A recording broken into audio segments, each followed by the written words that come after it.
guys, here we're back here at Old Time Garage. If you remember on one of my very first videos, I had a custom car parked out in front of my shop. Well, here it is. Now a couple guys have written in and they've asked me what kind of car this is and what is the story about this car. Well, I'm going to tell you right now, I've been leaving this one for a while. I was going to bring it out and show you later on, but my buddy who's been storing it here, Terry, has decided to take it home because the season's here to start driving the cars, so he's going to take it home now. But what you are looking at, it's bringing chills up my spine right now. It's my favorite car in the whole world. I love this car. What you're looking at is an actual true history survivor Canadian car. Not American, not them knocking Americans, but you always see a lot of American cars. You don't see too many Canadian cars. This car is a 51 Chevy that was built back in the early 60s, and from 62 basically, well, it started in 62, but in 1963 to 64, this car was a top 10 custom. Hear that? Top 10 custom all over Canada and throughout the Northwest, right into the US of A. It was winning competitions everywhere against all the higher guys down there. You know, it was going up against, I don't know, there was young guys like Barris and Winfield were showing their cars, and this car was a contender for it. So the story on this car. The story on this car is a 51 Chevy two-door that's been chopped. It's got Lincoln quad headlights in the front. It's got a tubular grille. It's got the stock bumper with a riser for a 51 to 53 Chevy put on the front. It's got rounded hood corners. Now I want you guys to remember one thing. This car you're looking at right now, it's painted in a satin black that I did for my buddy Terry, who's owned it since 1973, but this car has not got 1 ounce of body filler in it. It is still running all the original lead. The body's untouched on this car. So if we come around to the side here, we can see that all the handles were shaved off of it back then. Now the trim is not here. Terry has got the trim put away for it. So the trim's not here right now. What else can I tell you? In the back, if we come around the back, they had to lengthen the quarter panels because they put 56 Packard taillights in. This here, you can see right here, if you can see that, how much they lengthened these quarter panels. This is how much they've been lengthened and filled in. So it's got the 56 Packard taillights. It's got a 56 Chevy rear bumper. I mean, look at that from the back end. Doesn't that just look like a shark to you? Just gorgeous. I mean, I know a lot of guys have done Packard taillights today, but you're looking at the true start of where cars started. This is it.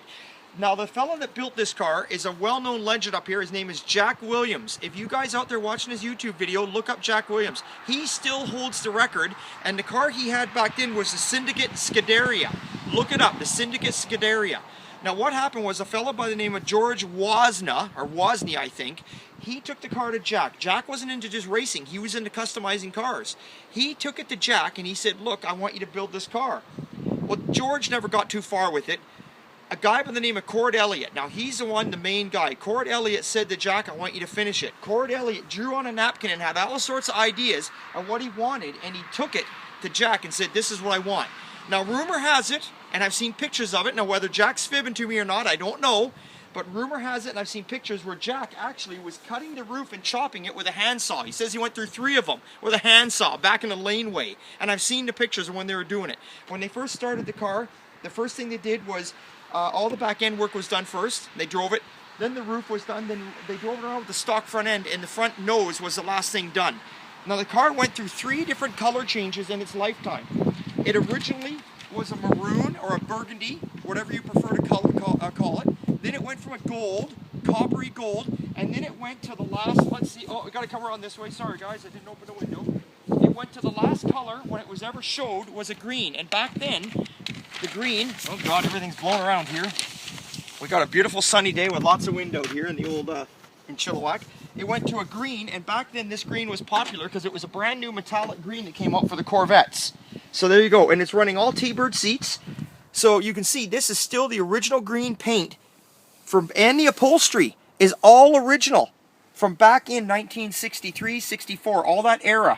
If we actually look in here, you can sort of see, I don't know if you can see this, there's the green there. You can see there's the copper right there, and you can just see a bit of the maroon coming up underneath. When Terry brought me this car, he asked me when I sprayed it for him, because it was getting really bad, he said, hey, because it wasn't green when I got it. Terry got it and it was just in primer, and he said, hey, can you just clean it up and respray it or spray it? And so I masked it off so all the door jambs still had that old paint, because that's history.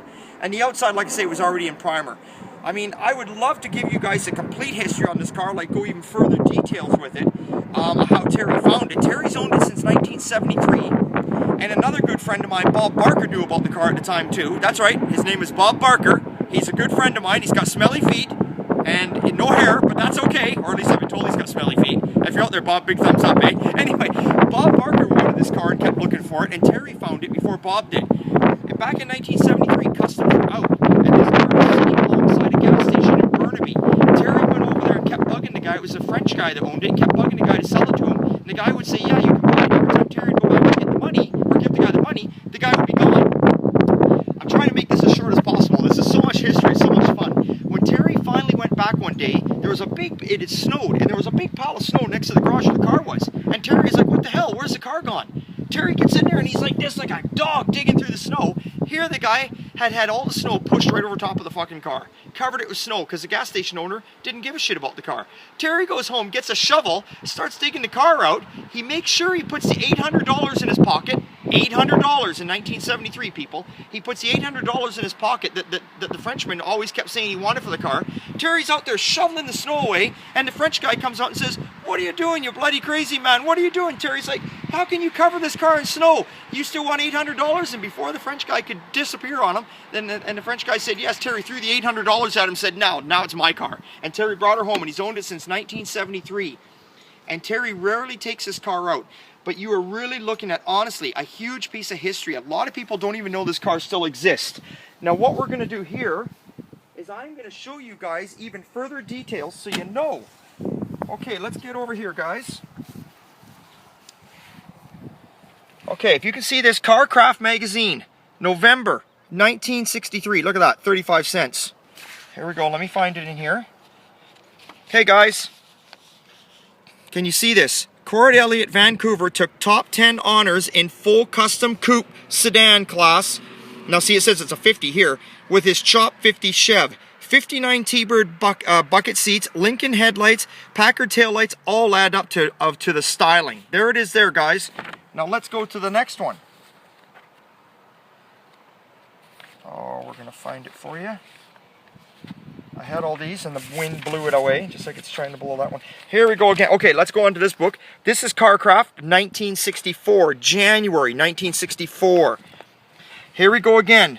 Old Timers. Here we are, it's right down here, guys. Old Timers, whatever this word is, avowed. Cord Elliott's 51 Chevy has the finest bodywork ever seen. All panels are new, along with Lincoln headlights, tube grill, and Packard taillights. Car easily won full custom coupe in its class.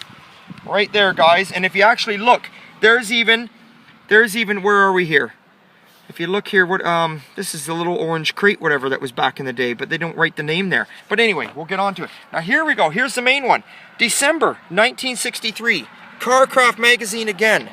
Let's get into this.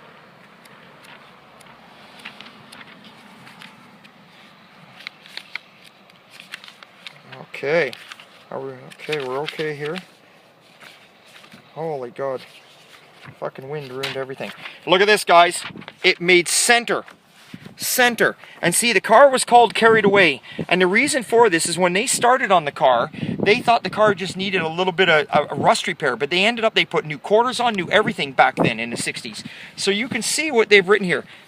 Headlights, a plenty gleam from Cord Elliott's updated 51 Chevy, Vancouver Custom. I mean, I don't know if I should go on here, but you can just see, this is when it was you can see there's all the stainless trim.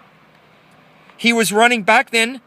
Cord said that the reason there's no fender skirts is Cord Elliott said everybody's running fender skirts. I don't want to run fender skirts, they're all doing it. So Elliott ran with no fender skirts. Everybody was running chrome wheels. Elliott didn't did that. He ran with a beauty ring and a center cap. There is the car, look how gorgeous that is. That is beautiful. And this car, to this day, people, this is not a remake, this is nothing. This is the original Cord Elliott car that my buddy Terry's owned since 1973. So, I don't know what to tell you what else about it. It's just a beautiful car. This is my all-time favorite car. I've known Terry for a long time. I would do anything to own this car. This car is just unbelievable. It's got an old 350 in it right now. It doesn't have, you know, back in the day, originally when it started out, it had a 6-cylinder with dual carbs and that kind of stuff. Then it went to a 283, and you know, it's always been a standard. And of course, when Terry got it, the motor was kind of thrashed, so they just stuffed the 350 in it to get her going. But I mean, you're looking at a piece of history. I mean, look at the lines and everything. I mean, it's just absolutely gorgeous how this car is done, and it's held up since the early 60s. So, you know, there you go. You want to talk about history, you take a look at that. You know, us Canadians, we got some pretty cool history cars up here too. Now, if you also, if a lot of you custom car guys out there, if you're looking at this, if you go onto a site called Rick Halving, everyone knows about Rick Halving. If you go onto his site and you look at Canadian custom cars, you will see pictures of this car in the different stages of its paint. So yes, this car still exists. I don't know what else to tell you. I'm just rambling on here. I'm kind of upset because Terry's coming to get the car. He's been storing it at my place for the last few years. He's coming to get it, and I don't know what else to tell you. Summer's here. He wants to take it out and run it a little bit. The one thing I want to thank you, Terry, because out of all the years Terry owned this car, the front end had been hit a little bit in the front end, and the body mounts were rusted out of it, and that was it. And Terry did not want anyone to touch this car. In all the years he owned it, everyone down here that knows Terry would never let anyone look at this car or do anything to it. And Terry brought it out to me a couple years ago because we were going to go on a car show down at Billetproof in Chehalis, Washington. Hey, good to go, all you guys down there in Billetproof. Love your show. We were going to go down there, and he said, Rick, can you just check the brakes and give it a tune-up and make sure it's going to be okay? Well, Terry didn't know it, but I thrashed on this car for 4 weeks in the evenings. And I sanded it down. I didn't do any body work. I sanded it down. I resprayed it to satin black because it was so washed out. I put all new wiring harness in it. I redid all the brakes in it. I welded all new body mounts in it. I had the radiator flushed. I don't even know what else I did to it. I polished up all the chrome. I cleaned it inside the best I could. I did all that for Terry. And when Terry came out, literally, he dropped to his knees and fell down because he couldn't believe how nice his car looked after all the years of having it. You guys out there probably don't know what I'm talking about, but the guys that are local guys down here in Vancouver, you guys remember how Terry had this car. I'm not knocking Terry, but it was washed out primer and it was looking pretty rough. And I kind of dolled her up a bit, and I went through it and made sure all the stuff looked good. And you know, that means a lot to me because Terry would never let anyone touch this car. I mean, we're talking, he owned it since '73, so 3 years ago, we were in 2012. So from '73 to 2012, Terry wouldn't let anyone lay a hand on this car. Nobody, because he didn't trust anybody. I mean, he brought it to me. I kind of did some work to it without him knowing, and I did stuff that he did ask me to do. And I'm just so honored that he asked me to do that. It was a privilege to work on this car. It's a privilege to have this car here. And like I say, guys, look up Jack Williams. He's a well-known guy down here. You got to look him up.